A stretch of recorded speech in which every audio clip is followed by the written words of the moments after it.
Donc, bonjour à tous, bienvenue dans cet atelier. Dans lequel on va vous raconter une histoire assez surprenante, celle d'une filiale du groupe Steren, dénommée MDS, qui est spécialisée dans la vente de pièces détachées de motoculture, et qui vont nous raconter comment ils ont créé une place de marché et comment cette place de marché les a fait complètement changer de dimension, à la fois en termes de business, de chiffre d'affaires, mais aussi en termes d'expertise, d'équipe. Donc voilà. Ce que je vous propose, c'est donc, sans plus attendre, qu'on commence par se présenter tous ici, à commencer peut-être par vous, Stéphane. Oui, bon, tout d'abord, je remercie effectivement Digital Change de nous inviter et qu'on puisse effectivement, nous, petite société de 8 millions de chiffre d'affaires, présenter notre transformation digitale. Donc moi, j'ai 47 ans, je suis au sein du groupe Steren depuis une vingtaine d'années. Je suis DG donc, de 3 filiales au sein de Steren, Stelog, FSI et MDS. Nos métiers, c'est d'abord la logistique au niveau du groupe, puis le négoce de pièces détachées dans les métiers de l'agricole, de l'industrie, de la motoculture. Quelques chiffres clés. Donc le groupe fait 150 millions de chiffre d'affaires et emploie 300 personnes. Bonjour, Xavier Permas. Donc, je suis directeur commercial marketing au sein de la société FSI MDS. Donc, je voudrais aussi faire un clin d'œil à Nicolas Georgiou d'ASI pour notre présence ici. Aujourd'hui, en fait, je m'occupe de la société particulière. On va faire un focus sur MDS. C'est, comme disait Stéphane, 8 millions d'euros. Et c'est la vente de pièces détachées qui servent à vos tondeuses, vos taille-haies, donc un univers dédié au jardin, où on distribue nos produits sur 2 circuits.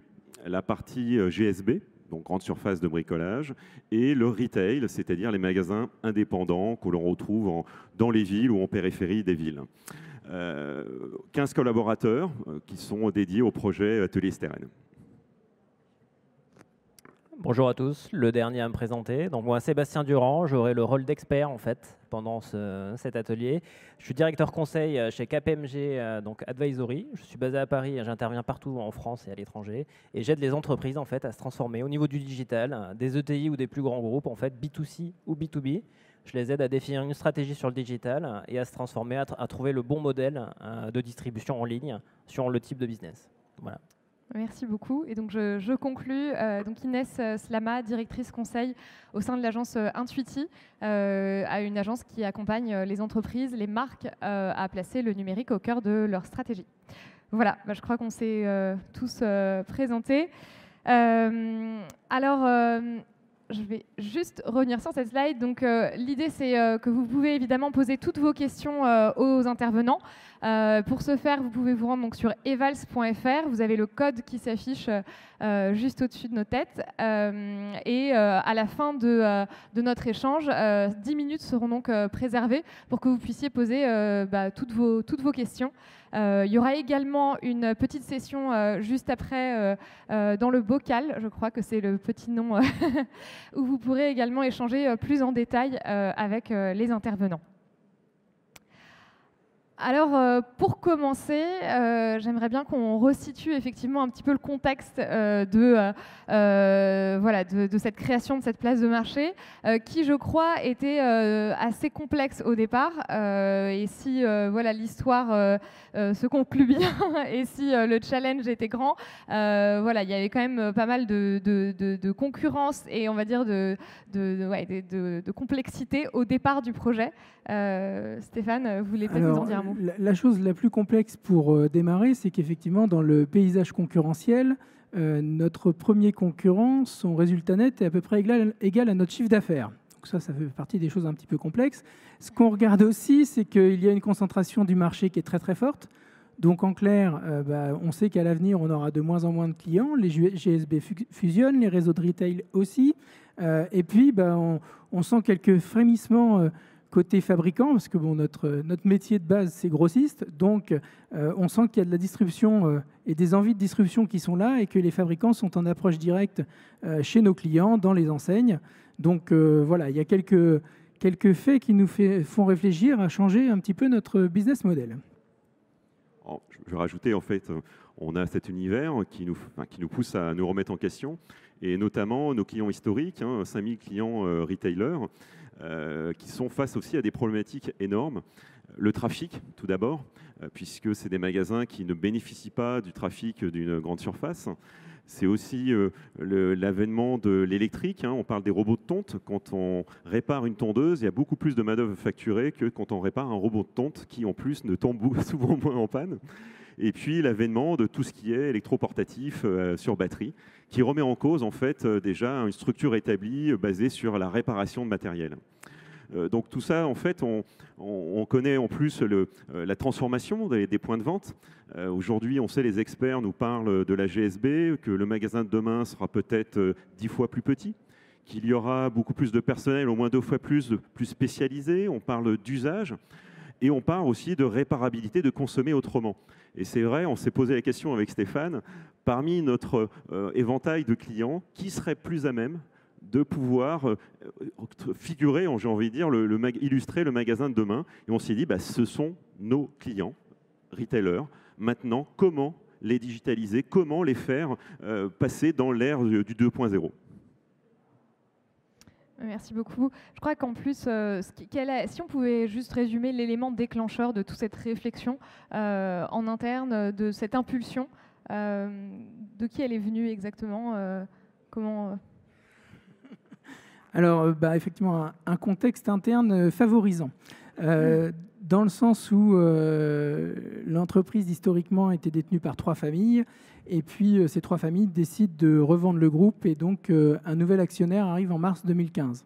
Ce nouvel actionnaire essaie de mettre quelques projets en place, et tout échoue, et au final choisit une solution de repli qui est de laisser les filiales autonomes. Donc, en clair, chacun était sur son marché et chacun devait fonctionner de façon autonome. Nous, notre marché, on l'a regardé, et puis on s'est dit, oh là là, c'est pas vraiment sexy. 125 millions d'euros, je vous le disais, des concurrents quand même plutôt puissants. Il va falloir qu'on se bouge. Et donc, c'est un petit peu ces prémices-là qui ont fait qu'on s'est bougé. Alors, on a donc une très belle transition là. Voilà, qu'est-ce qu'on fait de l'entreprise? Qu'est-ce qu'on fait de notre marché? C'était vraiment les questions. Et puis, on s'est dit, tiens, on va essayer de voir les choses un peu différemment pour nos produits qui sont des produits qui sont en lien avec la terre, avec le jardin. Et on s'est dit, on va peut-être faire en sorte que les gens consomment autrement. Pourquoi polluer alors qu'on est dans un jardin? Comment faire plus propre? Comment faire plus vertueux? Et puis, du coup, en regardant de près, on a dit, tiens, il y a l'économie circulaire, c'est sympa ce truc-là. Donc, on va essayer de promouvoir la réparabilité. Alors, je suis très content que le gouvernement ait choisi de mettre des indices de réparabilité l'année prochaine. Ça correspond à notre projet, sachant qu'on n'a fait aucun lobbying, je vous rassure. Mais bon, c'est plutôt sympa. Et puis, on avait ce terreau, les experts de la réparation, et puis du consommé local. Donc, voilà, on avait l'idée, en clair. Et puis, maintenant, on s'est dit, Xavier, qui est un excellent cuisinier, je lui ai dit, voilà, maintenant, tu fais monter la mayonnaise et trouve des ingrédients. Voilà. Bon, j'ai cassé quelques œufs. On ne fait pas une omelette sans casser des œufs. Donc, en fait, oui, c'est vrai, on est reparti. On a intégré très tôt nos clients dans la réflexion. On vient d'une ancienne économie et on a dit, tiens, finalement, on va se servir un peu comme une modèle d'une start-up, de les mettre au cœur. Et en fait, quand ils nous ont fait part de leurs problématiques sur le trafic, sur le fait que, par contre, ils savaient réparer, qu'ils avaient des experts, qu'ils étaient au courant de tout ce qui était en local, au niveau des partenaires B2B, des mairies, et puis de leurs clients. Donc on s'est dit, finalement, on les a, ils sont à côté, charge à nous de les emmener dans une autre dimension. Très bien. Et donc finalement, là, vous vous êtes dit, on va tout simplement faire un petit peu changer de modèle. Enfin, vous avez voulu vous adresser en B2C. Est-ce que vous pouvez nous raconter un petit peu ce changement de modèle Mais oui, en fait, on avait pour habitude d'observer le consommateur dans le magasin, nous. Parce que, voilà, historiquement, on était des gens de la distribution, du retail, et on regardait le consommateur dans le point de vente, et on essayait de faire plein de choses par rapport au consommateur dans le point de vente. Et puis là, on s'est dit, non, mais là, c'est plus possible, ça. Il faut qu'on change absolument de paradigme. Et maintenant, le consommateur, il faut qu'on le regarde consommer. En clair, il faut qu'on le regarde dans son jardin.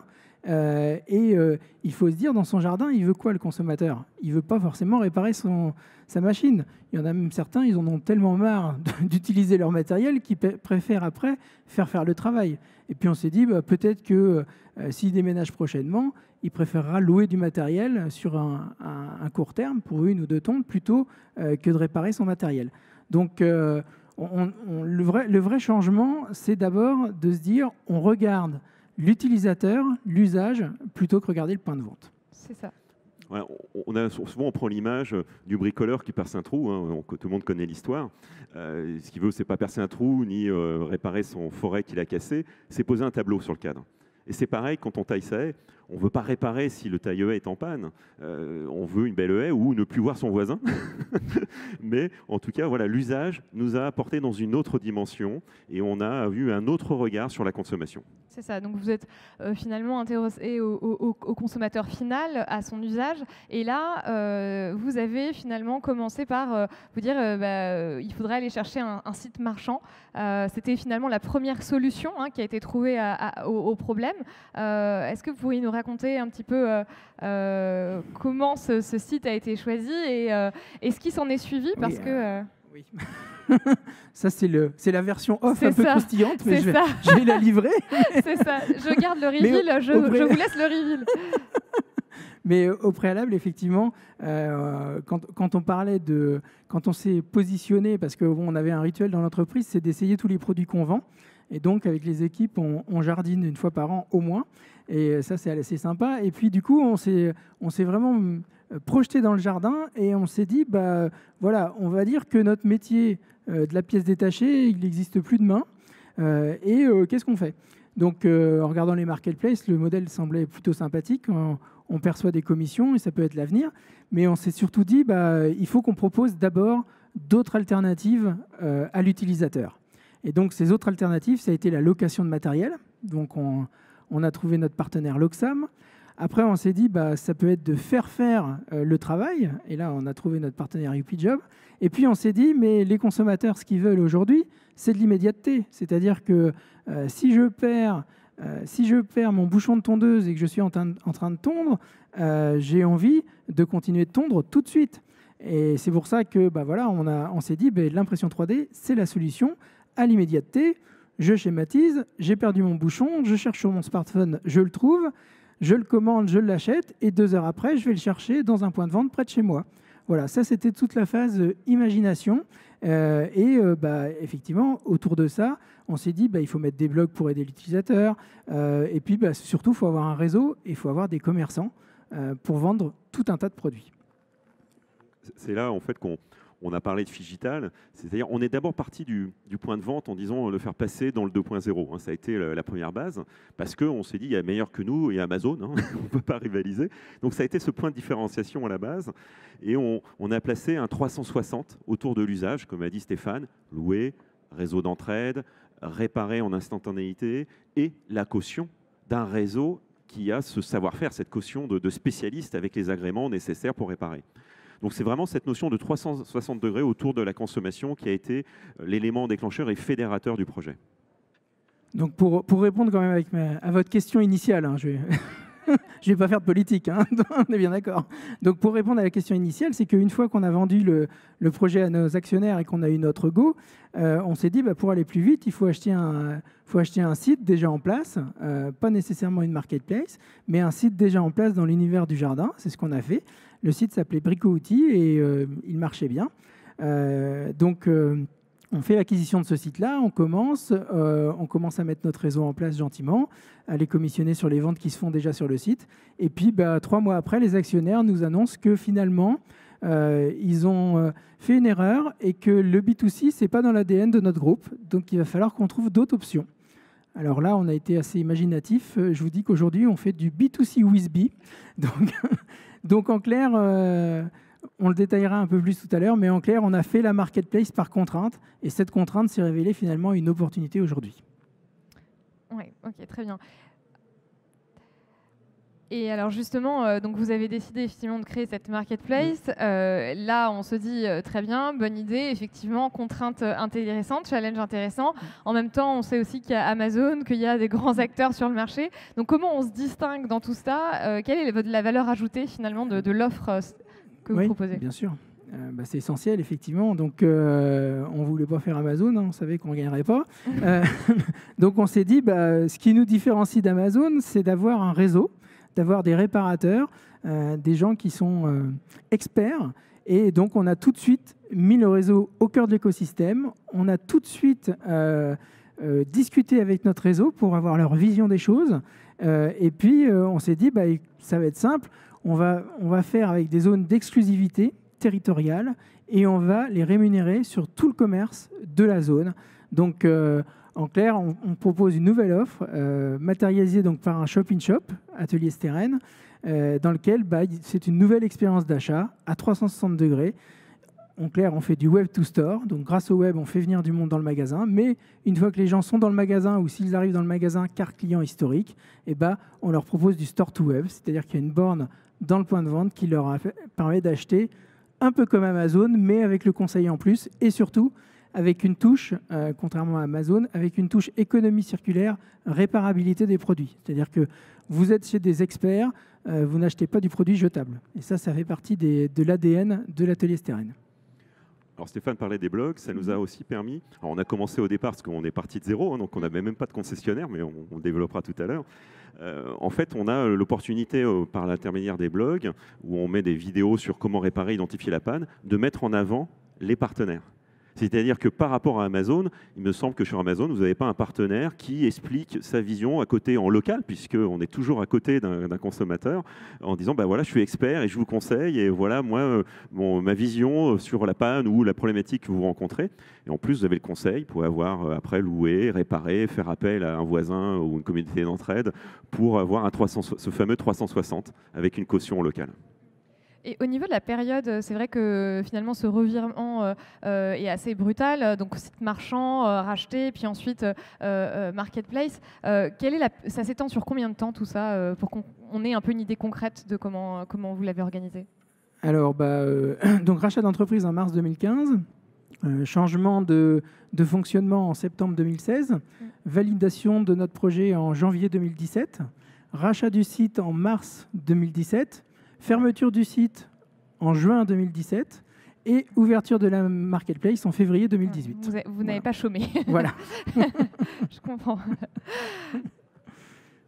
Alors, une fois qu'on s'est dit ça, alors il y a effectivement ce nouveau choix qui est fait, mais qui dit du coup marketplace, ce réseau, ça veut dire aussi nouvelles compétences, nouvelles expertises à intégrer aussi en interne. Quand on voit tout ce qui a été fait sur ce laps de temps si court, on se dit ils ont été accompagnés par 10 agences. Donc dites-nous un petit peu comment ça s'est passé et qui sont les petites mains qui ont travaillé sur tout ça. Alors, il y en a 4, elles sont autour de la table. Donc, ça ne va pas faire plaisir aux agences, je suis désolé. En fait, on avait quand même un terreau favorable parce qu'en fait, avec Xavier, on est quand même un peu des ébulons dans le groupe. Et puis, on a toujours eu plein de projets autour du digital. Pour exemple, on a été les premiers à sortir des bornes en grande distribution pour faciliter, en clair, pour remplacer un chef de rayon, donc pour faciliter l'achat.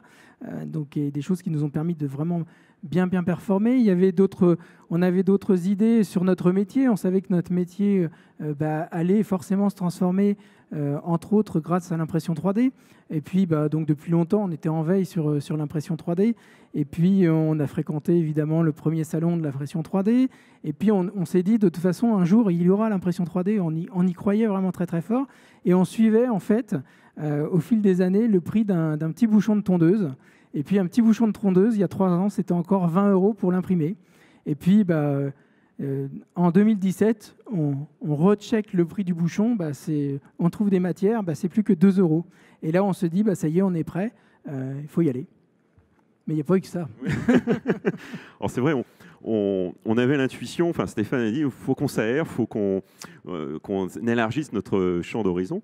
Alors on est parti en Chine, d'une part pour rencontrer des usines, où là on a vu aussi le côté buesque de faire venir des pièces détachées de l'autre côté de la planète pour réparer une machine. On s'est dit, l'économie circulaire, on n'y est pas. Et puis, on s'est pris une claque par rapport à l'avancée de la Chine sur tout ce qui était device digital et parcours Figito, quelque part. Vous êtes à table, vous buvez un verre, vaut mieux pas le boire et conduire derrière, sinon on ne sait pas où vous partez. En prison. Et vous avez avec une appli, en 2 minutes, il y a un mec qui vient avec un petit gilet qui clignote de partout, qui met sa trottinette dans le coffre de votre voiture et qui ramène la voiture et qui repart chez lui à trottinette ou en vélo électrique. Et en fait, ils ont cette culture-là de service, parce qu'il est facturé. Alors c'est vrai qu'en France, un service, c'est souvent gratuit, mais marketeur que je suis, un service, il n'est pas payé, il n'est pas perçu. Donc c'est vraiment cette notion-là, on s'est dit, mais il y a les magasins, il n'y a pas cette dichotomie entre digital et physique, ça ne fait qu'un. Ça, on est revenu avec enthousiasme, on s'est dit, on tient notre concept à associer les deux. Alors, on ne s'est pas arrêté là non plus, parce qu'on s'est dit, avant de mettre les doigts dans le digital, il faut qu'on aille un petit peu se former. Donc, on a été se former à la stratégie digitale et à la transformation digitale sur des programmes d'executive management à HEC. Et puis, on a participé à de nombreux événements locaux, donc, comme des trophées Chrysalide, les West Web Awards. On est sortis, en fait, pour aller benchmarker finalement sur d'autres métiers que les nôtres, ce qui se faisait, ce qui existait dans les usages digitaux. Et c'est comme ça aussi que vous avez rencontré, j'imagine, des talents que vous avez, parce que derrière tout ça, on se fait la blague, voilà, du fait que vous êtes tous les deux représentants de l'équipe, mais quelque part, je me mets à la place des personnes qui sont face à nous, qui sont face à ce type d'enjeu. On se dit, voilà, il y a qui derrière tout ça? Combien de personnes ont géré cette marketplace au départ? Bon, on est parti sur une quinzaine de personnes aujourd'hui. Alors, ce qui est effectivement, ça faisait partie. On devait constituer une équipe, ça, on l'a bien compris. On savait que nous, on n'avait pas, même avec une bonne formation, on n'a pas les compétences tout de suite. Donc, il a fallu effectivement des spécialistes de l'inbound marketing, il nous a fallu des responsables référencement, des développeurs, des community managers, etc. Et le témoignage que je voudrais apporter là-dessus, en fait, c'est que ça n'a pas été si compliqué que ça. Bon, déjà, LinkedIn, c'est assez sympa. Mais surtout, on avait un projet qui était hyper catalysant. Et en fait, les gens qui sont venus nous voir, ils sont venus nous voir pour le projet. Notre projet, finalement, a été... on voulait changer les choses, on voulait apporter une autre façon de consommer. Voilà, et ça, rien que ça a permis, en fait, de réunir une équipe motivée autour du projet et moteur. En fait, quand on rencontre un collaborateur, parce que c'est vrai, au départ, on nous dit « Oh là là, on cherche un développeur back-end, vous ne trouverez pas ». Et c'est vrai qu'une fois qu'il y a un contact, on lui dit « Nous, ce qu'on veut, c'est simplifier la vie de tous ceux qui veulent construire, embellir, entretenir leur jardin. Et on veut en plus apporter de la valeur ajoutée sur un circuit spécialiste d'experts de réparation, notre réseau de retail. » Et c'est vrai que de suite, comme disait Stéphane, ça catalyse tout de suite un projet. C'est un peu fou comme truc. Ça enlève le côté peu sexy de notre univers, parce que lame de tondeuse au départ, moi je viens du luxe, de l'agro, je peux vous assurer qu'une lame de tondeuse au départ ne fait pas rêver. Mais on peut faire des belles choses avec. Et justement, on peut... Alors, ma transition est toute cassée. J'ai un problème de slide. Mais bon, en tout cas, sur celle d'après, l'idée, c'était d'échanger sur les freins, parce que malgré tout, ce parcours ne s'est pas fait sans embûches. Et si vous deviez synthétiser, justement, avec le recul que vous avez eu sur cette expérience, les freins majeurs que vous avez rencontrés avec toute cette équipe? Alors, les freins ont quand même été, pour la plupart, des belles opportunités. Je vais juste vous en livrer un. Donc, je vous ai parlé tout à l'heure rapidement du changement de modèle. On fait du B2C with B. Je ne sais pas si ça existe, mais c'est le nom que j'ai donné. Et ça nous a quand même mis face à une contrainte forte d'ouvrir ce mode de rémunération. C'est qu'il fallait trouver des bonnes volontés qui étaient capables de facturer à notre place. Et là, je tiens à saluer la capacité créative de Xavier dans la démarche commerciale. Alors, je resitue, en fait, on était à combien de temps? Un mois avant l'ouverture? Ouais, c'est ça. Un mois avant l'ouverture. Donc, interdiction des actionnaires de pouvoir facturer directement et un dogme, vous ne pouvez pas facturer. Bon, on se rase la tête, donc il nous faut qu'on trouve parmi nos clients au moins 100 clients qui puissent émettre les factures à notre place dans le système de la marketplace.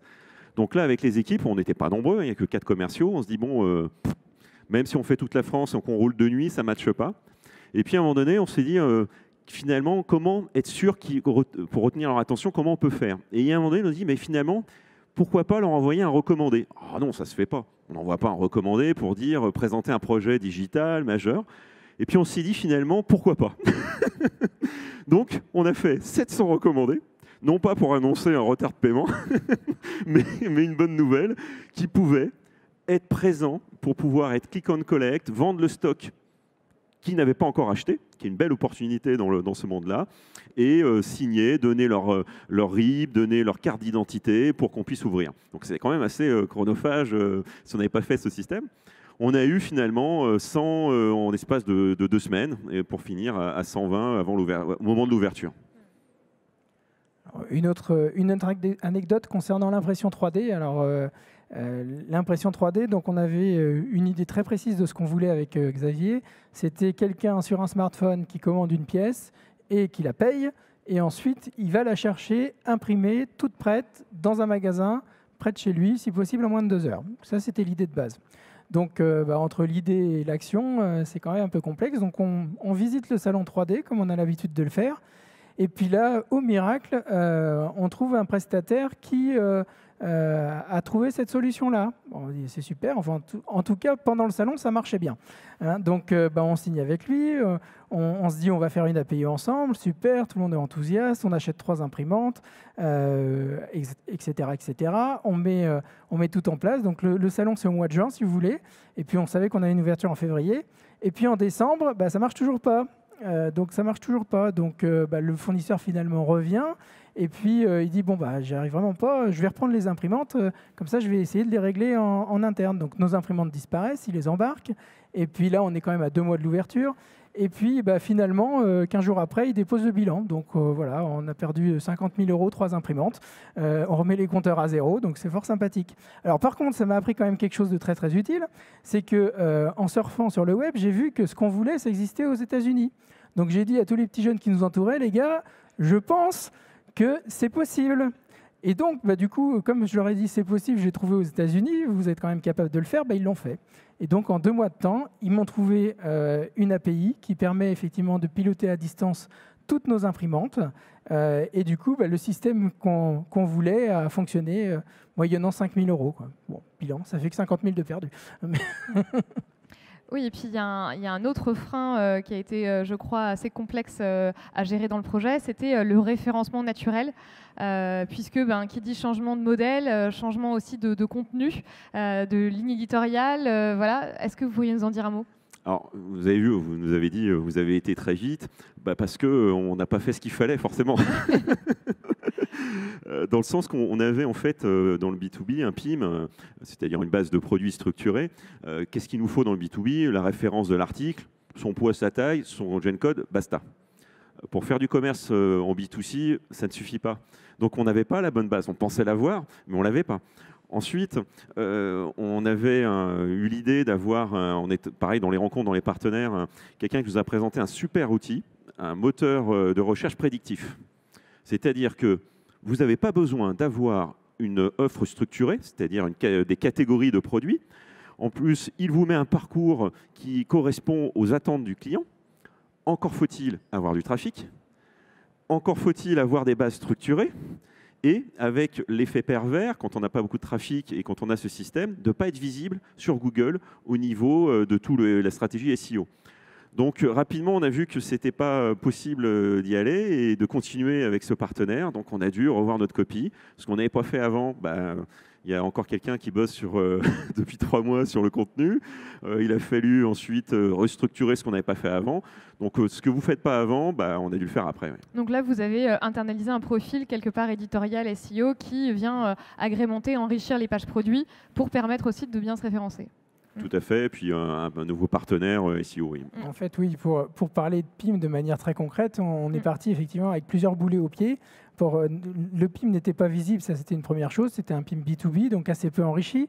Les autres filiales du groupe avaient eu la bonne idée de revendre ce PIM enfin revendre, je ne sais pas si c'est le terme, mais bon, de revendre ce PIM à une dizaine d'e-commerçants, ce qui fait qu'on se retrouvait avec de la duplication de contenu. Et donc, nous, arrivant les derniers, forcément, personne ne nous voyait. Et puis, voilà, c'est toutes ces péripéties-là qui font que on n'avait pas l'expérience, c'est que on a été vite. Ça n'a pas que des avantages, mais on n'avait finalement pas suffisamment de base au départ pour pouvoir développer notre projet. Et justement, on a échangé donc sur l'ensemble de ces péripéties. Le temps touche à sa fin.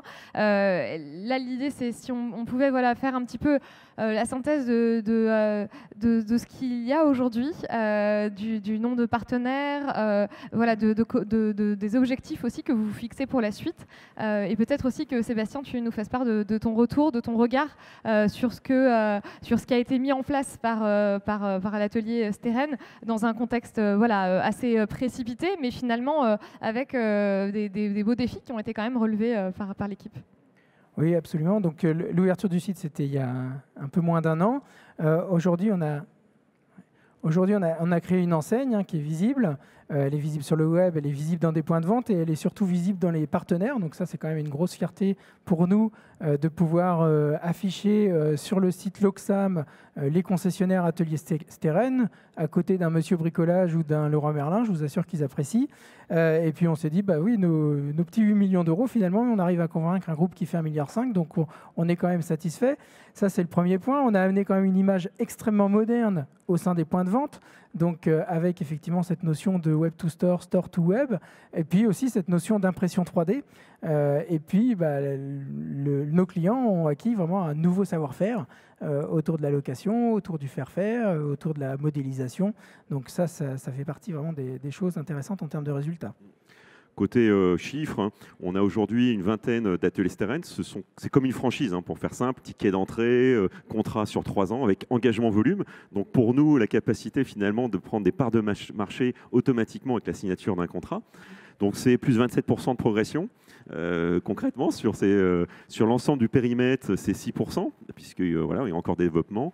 On aura 50 points de vente d'ici fin mars et pour 400 à l'horizon 3 ans. Et si vous deviez nous dire un mot sur les investissements qui ont été faits dans ce projet, est-ce que vous pouvez communiquer quelques éléments ou Alors, en termes d'investissement, on est sur des enveloppes d'à peu près 500 000 euros par an. Voilà, donc là, on va rentrer sur la 3e année.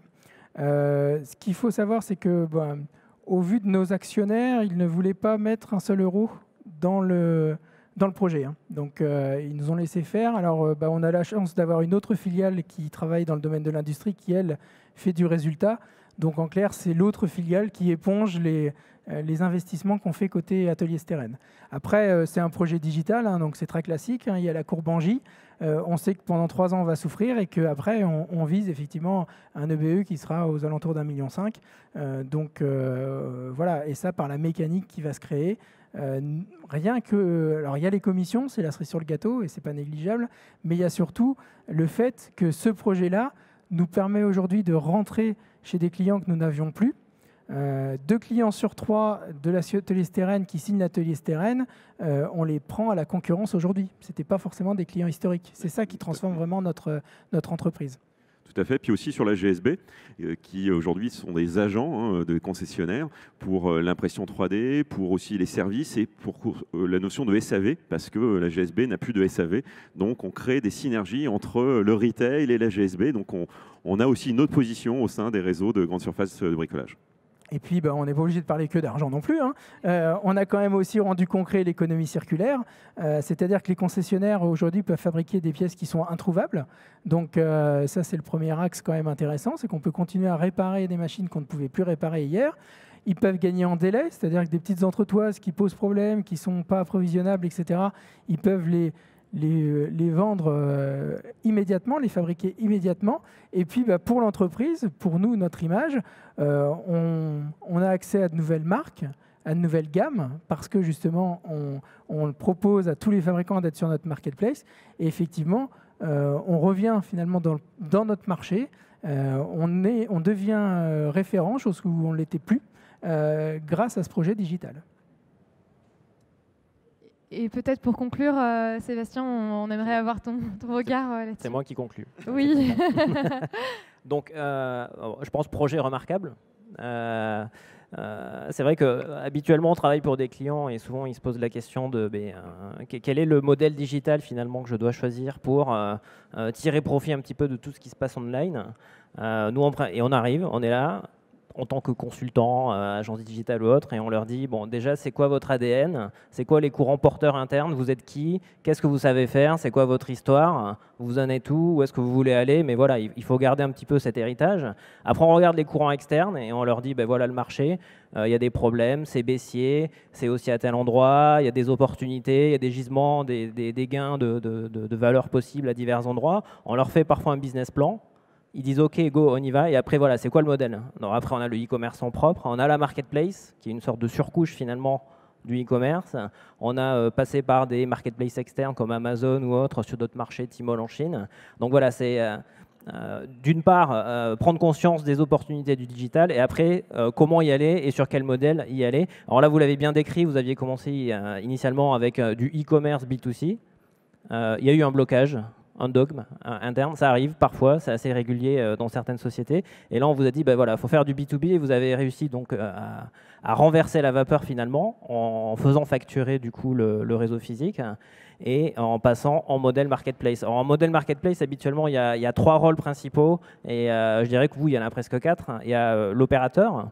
Du coup, l'opérateur de la marketplace, du coup, Steren. Il y a les clients. Bon, les clients ne changent pas. Il faut effectivement qu'ils continuent à consommer en ligne. Et ensuite, il y a les vendeurs.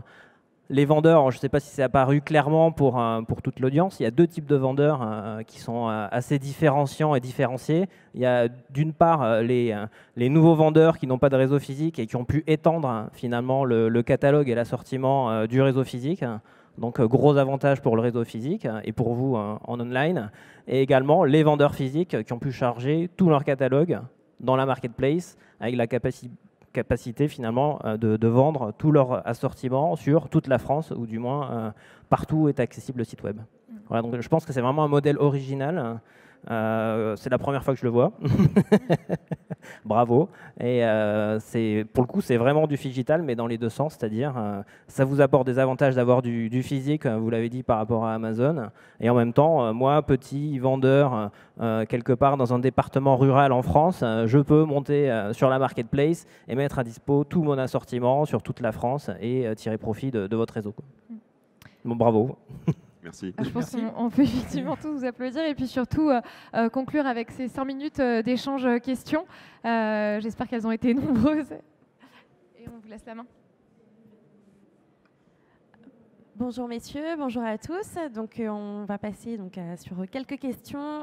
Si vous voulez approfondir, il y aura encore possibilité dans le bocal derrière d'approfondir sur ces questions. Donc la première, en passant de site marchand à marketplace, à combien de références êtes-vous passé et comment vos fournisseurs ont accepté ce changement? Alors, le périmètre, c'est à peu près initial, c'était 20 000 références. Le nouveau périmètre, pour l'instant, c'est 50 000. Alors, on a une ambition de monter à 2 millions de références. Les fournisseurs l'ont plutôt bien pris, vu qu'ils n'étaient pas présents avant sur le site web. Donc, ça a été plutôt une belle opportunité pour eux de pouvoir montrer leurs produits. Et ce que voient les fournisseurs derrière, c'est aussi la possibilité, hormis d'être visible et présent sur la marketplace, de pouvoir rentrer à terme physiquement dans les points de vente. Donc en clair, on ajoute encore un nouveau métier qui est centrale de référencement. Alors, seconde question, est-ce que votre réseau de retailers a eu peur d'être court-circuité au départ et comment ont-ils été intégrés à la nouvelle démarche? Eh ben, finalement, ce sont nos actionnaires qui ont le plus peur, mais pas le réseau. Comme j'expliquais tout à l'heure, on les a intégrés très tôt. C'est vrai qu'on a pris le modèle de start-up, ça c'est cette connexion avec le client vraiment à tout moment. On est en capacité de vendre le concept, même s'il évoluait, mais il a évolué avec les clients. D'ailleurs, les premiers qu'on avait rencontrés, ce n'est pas les premiers qu'on a signés, parce qu'il y avait des freins qui avaient été relevés et qu'on a modifiés après. Mais non, c'est après un réseau, la difficulté qu'on a plutôt, c'est la capacité à les faire former pour appréhender l'outil back-end, enfin de back-office, pardon. C'est plutôt là la difficulté. C'est pas de les faire signer, même si on voudrait que ça aille plus vite, mais c'est plutôt de dire comment est-ce qu'ils ont le personnel pour vraiment, c'est une boutique à part entière. C'est plutôt là la difficulté. Très bien, on va peut-être prendre encore 2 petites questions. Quels investissements et quel ROI? Oui, je l'ai évoqué rapidement tout à l'heure. C'est à peu près 500 000 € par an d'investissement. Et le ROI, il est à 3 ans, en fait, avec la fameuse courbe en J, où effectivement, on a 3 ans de dépenses de 500 000 € et on a 1,5 million au bout de la 3e année qui va prospérer avec une montée en puissance, 2 millions, 2,5 millions et ainsi de suite. Encore une fois, c'est une façon... en fait, la question pourrait se poser autrement, c'est si on ne l'avait pas fait, en fait. Je pense que si on ne l'avait pas fait, on n'existerait plus, tout simplement. Et là, le ROI, il n'y a même pas besoin d'en parler.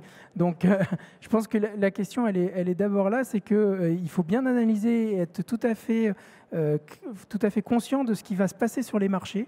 Des gens comme Amazon ou comme ManoMano dans notre métier, ce n'est pas anodin. Et que si on reste indéfiniment sur l'ancien modèle, je pense que la sanction, c'est de ne plus exister, tout simplement. Donc en fait, la question pour nous, c'était plutôt l'instinct de survie. C'est-à-dire qu'on a envie de faire quelque chose pour compter sur ce marché-là demain et pour continuer. Très bien. Une dernière question. Et la logistique dans tout cela, excusez-moi.